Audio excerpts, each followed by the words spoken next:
Section 1. One spouse, two spouses, three spouses. Banned. Alright, let's talk about marriage. For most people, it's a simple equation. One person plus one person equals a chaotic but hopefully happy life together. But what if you decide to, add a few more people to that equation? That's where we get into polygamy. Polygamy is the big umbrella term for being married to more than one person at the same time. It's like trying to juggle multiple Netflix subscriptions, but with actual human beings and their feelings. It sounds complicated because, well, it is. There are different flavors too. Polygyny is one man with multiple wives, and polyandry is one woman with multiple husbands. Then there's bigamy. Bigamy is polygamy's more specific and often more illegal cousin. It's when you're already legally married to someone and you go off and legally marry another person without divorcing the first one. Think of it as trying to get a second driver's license in a different state without cancelling your old one. The government tends to notice and they get very, very upset about it. In many countries, bigamy is a straight-up crime. It's not just a social faux pas, it's a you might go to jail kind of deal. This is because most legal systems are designed around the idea of one-on-one marriage, and adding extra people messes with everything from inheritance to taxes. So why the fuss? A lot of it comes down to how society is structured. For centuries, most Western countries, influenced by Christian traditions, have built their laws around monogamy. One spouse for life, or at least one at a time. The whole system is set up for pairs. Imagine filing your taxes and the form only has a box for spouse 1. What do you do with spouse 2 and 3? Do you attach them as a PDF? It creates a legal and administrative nightmare that most governments would rather just avoid altogether by simply outlawing the practice from the get-go. This distinction between polygamy as a practice and bigamy as a crime is super important. In some places, polygamy might be accepted by culture or religion, but it's not legally recognized by the state. You can have multiple partners in a religious ceremony, but on paper, you're only married to one, if any. But if you try to get a marriage certificate for each one, that's when the law steps in and says, hold up, buddy, you can only play on this team with one official player. This legal line is where all the drama and the new laws usually start. So, where in the world is polygamy a thing? It's basically a global patchwork quilt of laws. In a large number of Muslim-majority countries, especially in the Middle East and Africa, polygyny, one man, multiple wives, is legally permitted. Countries like Saudi Arabia, the United Arab Emirates, Qatar, and Malaysia all have laws that allow a man to marry up to 4 wives, often with certain conditions, like being able to provide for all of them equally. It's rooted in specific interpretations of religious texts. It's not a free-for-all. There are usually rules, but the option is legally on the table for men. On the flip side, most of the world has put a firm ban on polygamy. The vast majority of countries in Europe, North America, and South America have laws that criminalize bigamy.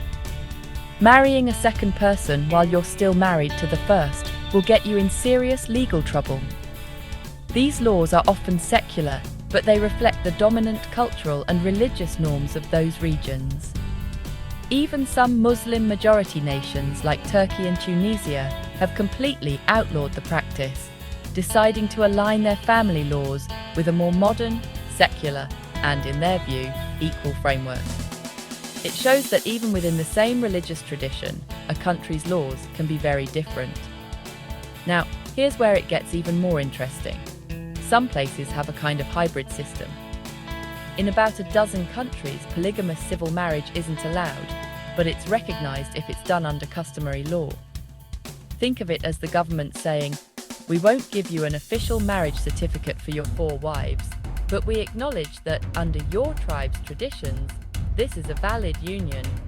This happens in parts of Africa, like in Nigeria, where Sharia law in the northern states allows for it. and in South Africa, where customary marriages are recognized. It's a way for the state to respect traditional practices without fully integrating them into the national civil code. And then you have the places where it's technically illegal but still happens anyway. This is called de facto polygamy. In parts of rural Tibet, for example, polyandry, one wife, multiple husbands, is practiced even though it's against Chinese law. The government might not officially approve, but in some remote communities, local traditions are more powerful than national laws. It's a reminder that what's written in the law books in the capital city doesn't always reflect what's happening in every corner of a country. People will do what their culture has taught them, legal or not. Now, let's fly over to India, specifically to the state of Assam, which just dropped a legal bombshell in late 2025. On November 27th, the Assam Assembly passed a new bill to ban polygamy for everyone, regardless of their religion. Before this, India had a complex system. Polygamy was illegal for Hindus, Christians, and Parsis, but it was allowed for Muslims under their personal law and for some tribal communities. Assam's new law aims to create one rule for everyone in the state. The Chief Minister, Himanta Biswa Sarma, said it's about gender justice and not aimed at any particular community, but critics are saying it's a political move targeting Muslims. This new law has some serious teeth. If you enter into a second marriage while your first spouse is still around, you could face up to 7 years in prison and a fine. And if you try to be sneaky and hide the fact that you're already married, the jail time can go up to 10 years. The law doesn't just go after the people getting married either. It also targets anyone who helps make a polygamous marriage happen. Village heads, parents, and even the priests or qazis who officiate the wedding can face jail time and hefty fines. They're basically saying, if you see something, you better not help with something.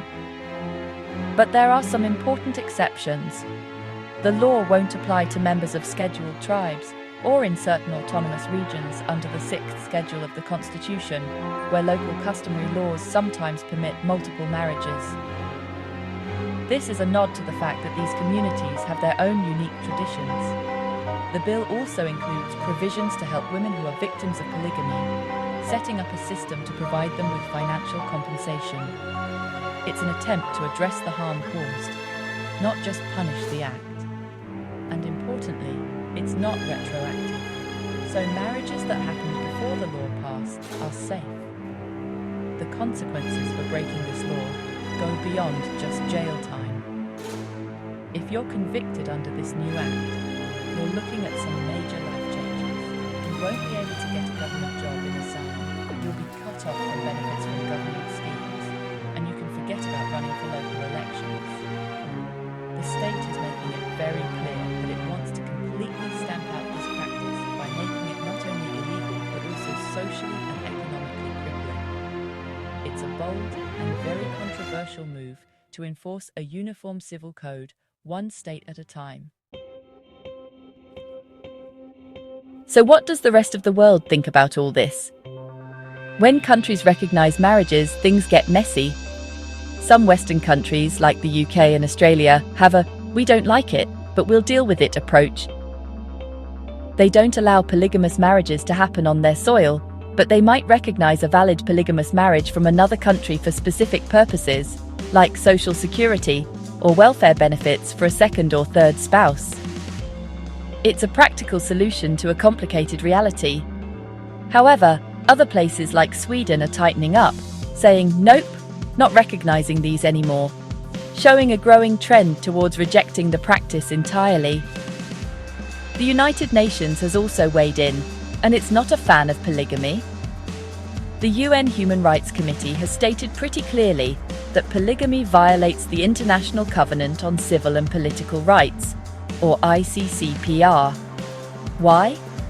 Because they argue it's a practice that institutionalizes discrimination against women. It often leads to unequal rights within the marriage, both financially and personally, and it can violate a woman's dignity. The UN's stance is that marriage should be a partnership of equals, and polygamy, particularly polygyny, rarely fits that description. It frames a wife as part of a collection rather than as an equal partner. This international perspective is a big deal, but it's not universally accepted. Many of the countries where polygamy is legal are not signatories to the ICCPR, or they have reservations about the parts that conflict with their religious laws. They argue that their laws are based on divine principles, and that the UN's framework is based on a Western secular worldview that shouldn't be imposed on everyone. This creates a fundamental clash between universal human rights and a country's right to follow its own cultural and religious traditions. It's a debate with no easy answer, and it's at the heart of the global conversation about polygamy. In the end, the issue is a giant tangle of law, religion, and culture. Most countries ban polygamy because they see it as undermining the legal structure of the family and, more importantly, as a violation of women's rights and equality. Assam's new law is a powerful local example of this global trend. The differences in laws around the world show that there's no single, universally accepted definition of what marriage should be.